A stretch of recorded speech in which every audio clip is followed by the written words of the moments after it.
folks, here we are. Welcome, welcome. Hello, friend.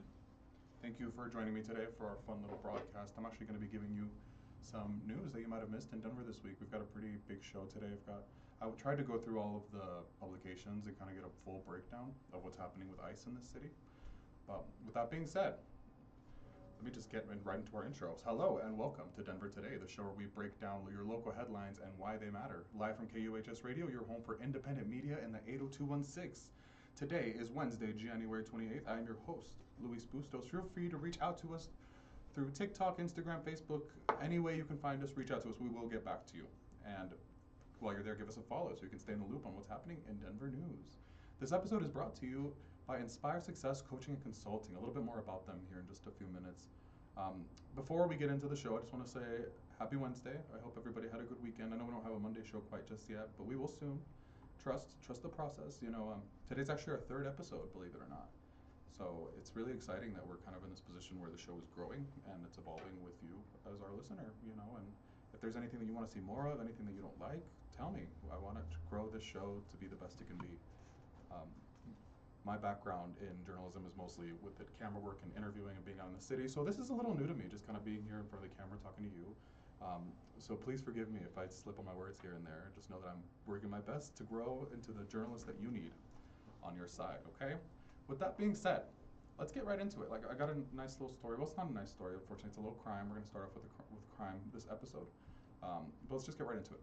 A Colorado State Patrol trooper was injured early Wednesday morning during a chase involving a wrong-way suspected DUI driver on Interstate I-25. A Colorado State Patrol trooper was injured early Wednesday morning during a chase involving a wrong-way suspected DUI driver. Sorry, I'm not sure why I read that twice, excuse me. According to Colorado State Patrol, troopers were called out around 3:45 a.m. The reports of a vehicle driving southbound in the northbound lanes of I-25 about 11 miles north of Pueblo.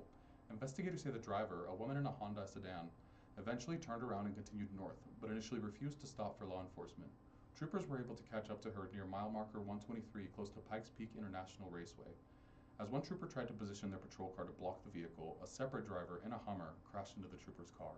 Both the trooper and the Hummer driver were taken into the hospital. Their injuries have not been released. The Honda driver fled the scene after the crash, but was later stopped by found police and arrested in suspicion of DUI, failing to yield, and driving the wrong way. Colorado Springs are investigating the crash involving the trooper, while State Patrol is handling the DUI investigation. So this reporting comes from the Denver Post by Lauren Pennington. So this happened early this morning, I guess you could say. We'll keep their family and the victims in our thoughts, and thank you to the police departments for helping keep the streets safe. I know that stuff like this is really scary. Whenever there's heavy snow, sometimes police officers get seriously injured, and I was praying nothing like that would happen. Thankfully, I didn't see any reports of it after the big freeze this past weekend, but for something like this to happen is it's tragic. So please drink responsibly, don't drink and drive. Hold your friends accountable, hold yourself accountable. Come on, we're all adults here. So, with that being said, as on the topic of alcohol, I guess let's get right into our next story. So, a Denver liquor store owner is shutting down after more than a decade in business, citing increased competition from grocery stores and convenience stores now allowed to sell alcohol.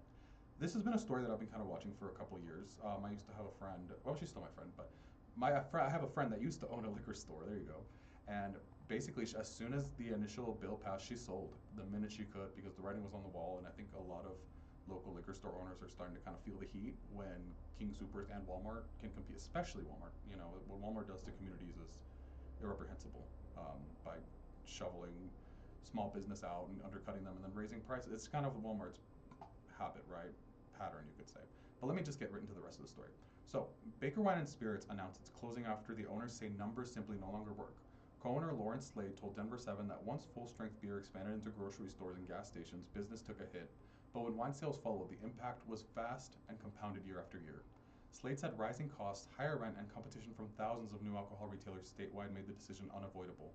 He described the financial choice as straightforward, but said emotionally, closing the store felt more like a loss than a breakup. State data backs on the trend. According to the Colorado Department of Revenue, the number of retail liquor store licenses has dropped by more than 50 since 2022. Industry leaders warn the ripple effects could hit smaller beer and wine makers especially hard, since independent liquor stores often serve as their main path to market. As Baker Wine and Spirits winds down, the owners are encouraging customers to keep supporting local businesses, even when it's less convenient, saying money spent locally reaches far beyond just one store. So this is reported by Denver 7 by Daniel Kruder, and this is just a heartbreaking story. We really I think as consumers, we do what we can to support local businesses. I know it's not always feasible, especially when it comes to stuff like liquor. You know, sometimes you're looking for the cheapest thing for your party or gathering or birthday, whatever, right? But this is a real bummer, and our hearts go out to this company here at KUHS. So, with that being said, let me move on to this next story. I like to keep an eye on the Western Slope, especially having grown up there. There's not a lot of news out there, and it's not that nothing happens. It's just that there's not as much resources to be able to get all this done. And in the same sense, like if you live in Denver and you know Thornton and Aurora are very far apart, but they're still the same city. You know, on the Western Slope, you're looking at 40 to 50 minutes, maybe it's the halfway mark between some of these places. Um, so let me kind of get into the story. An employee of Aspen Skiing Company has died following a skiing accident in Snowmass. According to Fox 31, the Pitkin Coroner's Office is investigating the death of Rowan Verplanck, a 48-year-old from Crested Butte. Officials say Verplanck was skiing on the Lower Creekside Run at Snowmass Ski Resort on the morning of January 22 when the accident happened. Snowmass Ski Patrol and Snowmass Village Police responded to the scene. Aspen Skiing Company staff and emergency room personnel at Aspen Valley Health also assisted. In a statement to Fox 31, the Aspen Skiing Company confirmed Verplanck was an employee and said that their hearts are broken by the loss. The company offered condolences to the family, friends, and co-workers. A coroner's office says the cause of the manner of death are still under investigation. So, this was reported by KDVR by Spencer Christensen. I just want to say I really am sending my condolences to the family. It's kind of a heavier news day, but I'm not doing this to scare you or to bum anyone out. I just want to keep you informed of what's happening in your community. So I'm just saying, ski safe. Don't. How do I say this? I want you to go out there and have fun, and go enjoy the beauty that Colorado has to offer. But events like these are very sobering because it is very dangerous to ski, and we talked about this last week, and there was another kind of rescue, I believe. But just saying, keep it safe, and don't drink while skiing. That's actually pretty common. Did you guys know that? I actually grew up in a ski town. Actually, I guess let me take a moment to give you a little story time. So, I grew up in a little tiny, I guess you could say 30 minutes from a ski town. I grew up in Gunnison. The gentleman that passed in the story actually was from Crested Butte, which is about 30 minutes away, give or take. And there was this program when I was in high school, and it was like the drug-free ski pass or something like that. And basically what they would do is that you would get like a $99 gold pass, which is worth a lot of money. You know, that's something that the fancy rich people get. And the reason that the way that it would work is that they would randomly drug test students. And I just thought it was so funny because if you know anything about ski culture here in Colorado, like, and it's not necessarily ski culture, I guess it could have been just where I was from, right? But like those kids that were skiing, they were like smoking weed at the bus stop before getting up to the mountain. And I just think it's so funny that they really try to create incentive to keep people away from that. But it's just culturally, high schoolers, what are you going to do at the end of the day? But with that being said, I just want to say, please ski responsibly. Don't do any substances. I'm not saying that's what happened here with this person, but you just never know. And not only are you responsible for yourself, but you could be responsible for someone else up there. You see somebody fall or injured, we got to do what we can to support one another, right? So let's move on to this next story. So this was back here in Denver. So firefighters say a witness saw an adult near an ice-covered pond with 3 dogs and then noticed a flashlight on the ice next to the hole in the water and called 911. Crews rescued both the person and one of the dogs. The person was taken to the hospital in critical condition, and all 3 dogs are safe and are now in the care of animal services. So this is by 9 News by Angela Case. Please stay safe out there, especially with your animals. I'm glad nobody got hurt in this story. It seems like could have ended really badly. Thankfully, it was okay. So, with that being said, I want to cover something a little lighter before we get into our extensive ice coverage. So, ever wonder why a beer at the Nuggets game can cost $20, or why food at the airport feels wildly overpriced? Colorado Democrats say it's not just annoying; it's a problem they want to regulate. Lawmakers at the state capitol unveiled a series of bills this week aimed at cracking down on high prices for what they call captive consumerism, people who don't have real choices about where they can buy food or goods. So that includes places like airports, hospitals, stadiums, large events. So we know what they're talking about, right? There's a reason that I would like to say these events would be a lot more popular if it was more accessible to, have a couple beers without spending $60. Let's be honest, the tickets are already a little expensive, right? So one proposal already introduced as House Bill 1012 would require transparency and could ban what lawmakers describe as unreasonably excessive prices in those settings. State Representatives Yara Zokai said most Coloradans have felt it firsthand, pointing to expensive stadium beers, airport water, and hospital basics that cost far more than they do elsewhere. 2 additional proposals are expected soon. One would block wholesalers from giving preferential pricing to large buyers, and another would ban companies from using personal data to set different prices for wages for different consumers. So this is kind of relates back to what we've seen a little bit, surge pricing. This is kind of a little bit of a fight on that. Um, this is actually a really interesting bill, and we're going to follow it because this is something that directly affects every person in Colorado. You know what? Let me just continue before I go on my tirade. So Democrats say the bills are about affordability and protecting the free market from corporate overreach. Business groups strongly disagree. Dozens of lobbyists, including hospital, banking, and Chamber of Commerce groups, have already registered opposition, arguing the measures would raise costs and burden businesses. Governor Jared Polis has not taken a firm position, saying that he supports affordability but is skeptical of policies he believes could conflict economic principles. With Democrats holding large majorities at the Capitol, the bills could pass, but not without a fight. So this is reported by the Denver Post by Nick Coltrane. This is a really interesting story, and what I find really interesting about it is all like the dozens of lobbyists, including hospital, banking, and Chamber of Commerce groups. This is the same group of people that they're accusing of gouging consumers, and they're saying, no, we're not, this is bad. I'll let you take away with that what you will, right? So, before I get into this next segment, I just want to take a second to acknowledge what's happening in Minnesota. Here on this show, we really focus on local news, because not necessarily that what's happening outside of Colorado isn't relevant, right? But my goal with this show is to inform you on what's happening here through all of the noise of national headlines and viral videos and bombardment of articles from your uncle and your mom and people that just want you to know what's going on. But what's happening in Minnesota impacts all of us. And it impacts all of us by setting a greater context of what could be coming here. With that being said, I would just like to take a moment to say rest in peace to the two people that have lost their lives. And we really, there is no way to express the honor and the gratitude that I have for you. And I'm sorry, I'm a very emotional person, if you can't tell. We're on our third episode, I'm sure a lot of you can tell.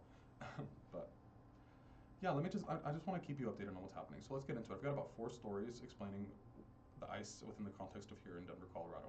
So a musician from an up-and-coming Colorado band has been held in ICE custody for more than a month as the Aurora Immigration Detention Center remains near capacity. According to Westword, Marcus Flores, the bassist for the Colorado Springs shoegaze band Summer of Pearl, has been detained at the Aurora ICE Detention Center since late December. Flores was taken into custody December 23rd while picking up a visitor badge to perform contract work at the Air Force Academy in Colorado Springs. His attorney says it's still unclear how ICE identified or located him. Flores was brought to the U.S. from Mexico as a young child and does not have a criminal record, according to his bandmates and legal counsel. His lawyer says Flores requested bond at a January 16th hearing, but that request was denied without explanation following a recent federal policy shift that affects how immigration judges handle bond cases. Friends, family, and members of Colorado music community have rallied around Flores. A GoFundMe for legal fees raised nearly $30,000, and a benefit show earlier this month in Colorado Springs brought in additional support. Meanwhile, advocates say the Aurora detention facility is overcrowded. ICE has reported more than 1,000 people currently in custody there, many labeled as non-criminal detainees. State health officials are also investigating reports of illnesses inside the facility. Flores' attorney says she is preparing for legal action challenging his continued detention. This report comes from Westword by Zachary Visconti. And on to our next story. So this is happening, so this is inside the ICE Center, right? And now if we step outside to what's happening. Faith leaders gathered outside the Aurora ICE Detention Center to condemn recent killings involving federal officers and to call for accountability. Members of the greater Denver metro area ministerial alliance said that they were standing in solidarity with communities in Minnesota and Colorado following the deaths of Renee Good, Alex Preddy, and Keith Porter.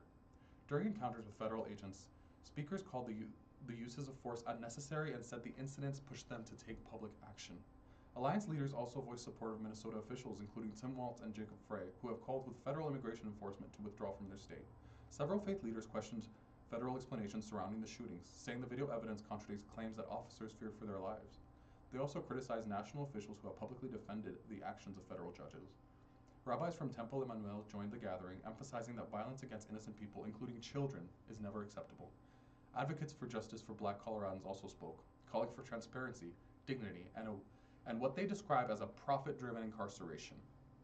Organizers say their message is about accountability and about protecting human life and civil rights, regardless of immigration status. This reporting comes from 9 News with Janelle Finch. So that's what's happening at the ICE facility, right? So there's people inside that are being wrongfully detained with no criminal background or history or record, right? And then outside, you've got these faith groups advocating for better treatment and accountability and basically dismantling of this system that is here to create money for the federal government, right?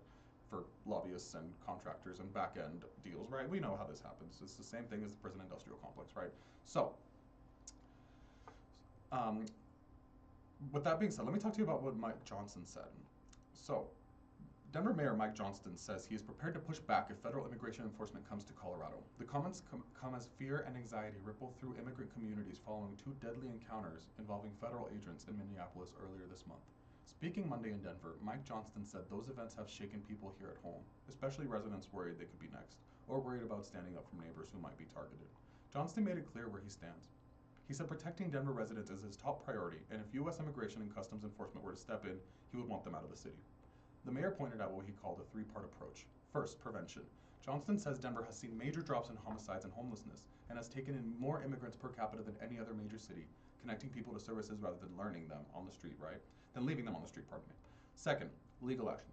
Johnston said Denver is prepared to sue the federal government if it believes immigration enforcement actions violate the Constitution. And third, education and partnerships. City leaders say community organizers are helping residents understand their rights, while Denver police focuses on safety without discouraging people from reporting crimes.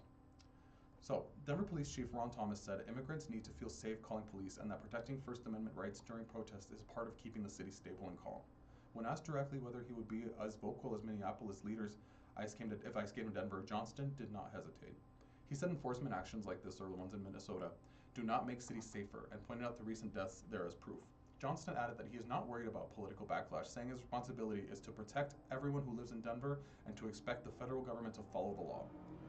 This is from Denver 7 by Colette Bordelon. Oh my gosh, that was a big old motorcycle that drove by. So, and I just want to mention too over here. What I'm giving you is the briefs. These are more in-depth and extensive articles. I'm just kind of, with the time we have, I want to keep you informed on what's happening, right? So, and with that being said, so that's what's happening, right? And the next story that I'm going to get into is actually from, I believe it's from secretdenver.com. I'll get to that in just a second. But this is basically an analyzation of what's happening with the greater context as it applies to our city. With that being said, if I encourage you to read this article specifically, if there's anything you take away from this show, is that this is probably going to be the best one to kind of give you the greater context of what's happening. So let me get into it for you. So, will Denver see stepped up federal immigration enforcement next? That's the question many local leaders are now confronting as the Trump administration ramps up interior enforcement in cities like Chicago, New York, and most recently, Minneapolis, but not at least so far in Denver. According to Colorado Politics, this is from Colorado Politics, okay. So, Denver officials say they've seen no indication that a surge of ICE operation is imminent. A spokesperson for Mayor Mike Johnston said the city remains prepared, but has heard nothing suggesting Denver is next.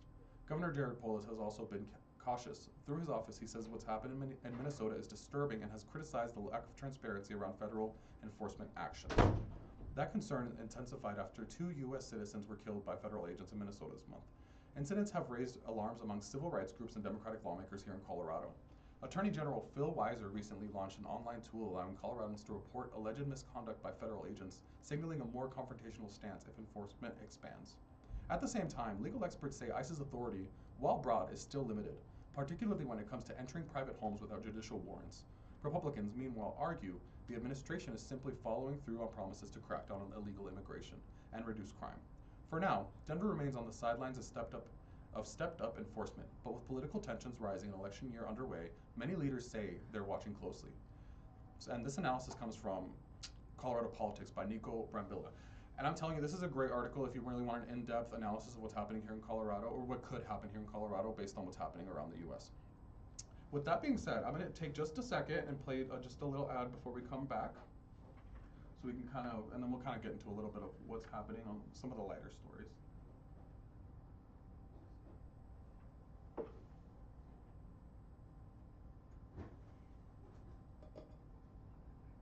We break down the top headlines, explain why they matter, and connect the dots so you don't just hear the news, you understand it. Denver Today, Wednesdays and Fridays at noon, hosted by Luis Bustos. Your city, your stories, on KUHSdenver.com. Denver moves fast. Don't get left behind. Denver Today brings you the top headlines from around the city and explains why they matter. Hosted by Luis Bustos. Costos, Wednesday and Friday at noon. Real news, real Denver on KUHSdenver.com. Denver moves fast. Don't get...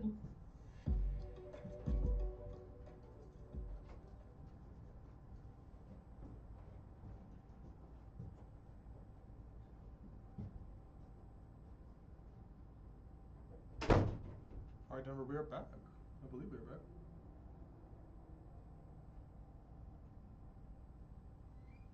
Hello, hello. Okay, welcome back to Denver Today, your home for local headlines you might have missed this past week.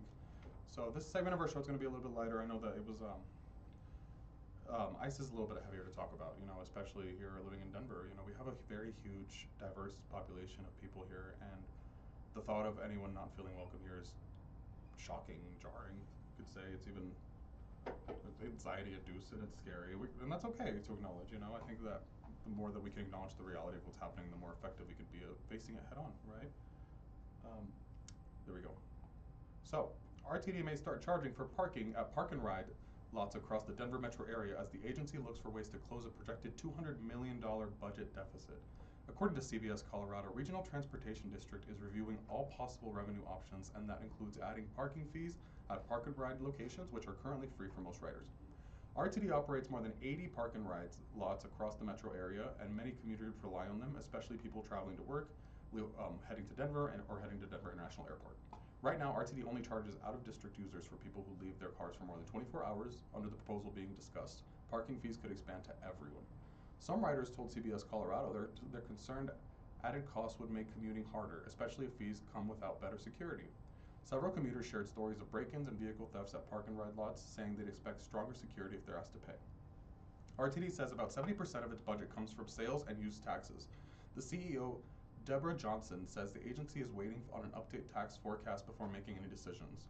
RTD discussed the fare revenue and ideas like parking fees at a board meeting Tuesday, but no final decisions have been made. This reporting comes from CBS Colorado by Jasmine Arenas. So, with that being said, parking is expensive everywhere in Denver, no matter where you go. I really hope this doesn't happen with RTD because, like the article says, the parking lots are not safe enough for me to be paying, unless I'm just being honest with you. Even at DIA, parking is crazy expensive and people's cars still get broken into, right? So, but with that being said, let's go into something more fun. I want to talk to you about the Great American Beer Festival. Colorado loves beer. We have always loved beer. We're a beer state. I get it, but this is actually pretty exciting news. So, the Great American Beer Festival will move outdoors for the first time ever in 2026. After more than 4 decades inside the Colorado Convention Center, organizers announced that the festival will take place at Levitt Pavilion, Denver, offering open green space, city views, and an amphitheater setting. The Bruisers Association says the move opens the door for new features including live music, open air tasting arenas, and while keeping the festival's massive lineup of beers from breweries and cider markers around the world. The change also comes as the festival accepts to shifting tastes. Ticket sales have dipped in recent years, and organizers have added more non-alcoholic options to attract a wider audience. The 2026 festival is scheduled for October 10th and 11th, running from noon to 4 p.m. Tickets start at around $60 and will go on sale to the public in June. And this is from KDVR by Brooke Williams. So keep an eye out, and I'll remind you when the tickets go on sale. I think this would be a really fun event if we were to go cover it, and we could just go ask people what their favorite beers are and why they're there, what's going on. So this next story is actually pretty interesting if you're into wellness. So a massive new wellness project could be coming to West Colfax, and it's unlike anything Denver's seen before. According to the Denver Post, plans are moving forward for the Coba Bathhouse, a proposed $27 million bathhouse featuring saunas, cold plunges, steam rituals, and large communal soaking pools. If approved and built as planned, the project would open in 2027 across from the Aurora campus and the La Alma neighborhood. The bathhouse would span 3 connected buildings with gardens and outdoor settings and could host about 400 guests at a time. Backers estimate it could draw hundreds of thousands of visitors each year. Day passes are expected to range from $50 to $75, with monthly memberships also planned, though prices are still preliminary. The project's founders say the goal is to create a social, alcohol-free space centered on relaxation and connection, as more people move away from bars and the main hub for social life. The development has already received a state tax credit tied to plans for a geothermal heating system, but it still needs permits and significant construction before breaking ground. Supporters believe it could become a landmark destination for Denver, blending wellness, art, and community into a single space. So this is by the Denver Post by John Wenzel. This is a super interesting story because Colorado is an interesting place because half of the state likes beer. Well, so I guess a quarter of the state loves beer, a quarter of the state loves wellness, and then everyone else is kind of in the middle. So I think this is going to be perfect for our city. Um, so here's something to put on your calendar if you're looking to skip traffic and get outside though. So the city of Aurora is encouraging residents to take part of Winter Bike Workday coming up Friday, February 13th. I know this sounds crazy. Okay, just hear me out. It's part of Metro-wide effort with the Denver Regional Council of Governments to get people biking. Whether you're commuting to work, running errands, or just getting around town, Aurora will host a breakfast station along the Highline Canal near Chambers Road with free coffee and breakfast burritos from 6:45 to 9 a.m. You can register and pledge to ride biketoworkday.com. And even teleworkers can participate by swapping one car trip for a bike ride that day. This is a really fun little story, you know, and I think with everything that's happening right now, just know that, like, especially with if you're a person, not even undocumented, if you're just like a brown person, this is gonna be a nice way to kind of get out and know that there's safety in numbers and just interact with your community and just know that you're not alone. And I'd like to be there. I don't even have a bike. I wonder if I can rent one for that day. So with that being said, this is actually a really fun story. I'm gonna go cover this weekend, so keep an eye out for this because it's gonna probably come out Monday. So a new Little Caesars is opening in Thornton this weekend, and they're celebrating with free pizza. Little Caesars will open its newest location Saturday morning at 10 near Washington Street and Thornton Parkway. The first 100 people in line will get free pizza for a year. That's one large classic pizza every week for 52 weeks. The grand opening celebration runs from 10 a.m. to 1 p.m. with giveaways, a DJ, a face painter, and photo ops with the Little Caesars mascot. What is the Little Caesars mascot? Is it the little pizza guy, the Roman guy? Anyway, there'll also be a ribbon cutting at noon, followed by a $500 donation to Thornton Middle School from the local franchise group. And if you missed the freebies, customers can still score a free large classic pizza with the purchase of any non-classic pizza through March 1st using our grand opening promo. This was reported by Alexander Kirk at 9 News. I think this is just a fun little story. You know, who doesn't want free pizza for a year? Like I said, I will be there. I am going to get us some reactions from people in the crowd. I want to meet one of the winners and just to see. This is a fun little one. Also, I love that they're donating to the middle school. We love that. So, I guess with that being said, let's do some live music talk. You guys know that I love Denver and I love our live music scene. We're going just a little bit over today, but we're almost done, folks, I promise. So, if you're looking for a live music experience with some real soul, there's a new jazz show coming in Denver that's already getting a lot of buzz. It's called The Jazz Room.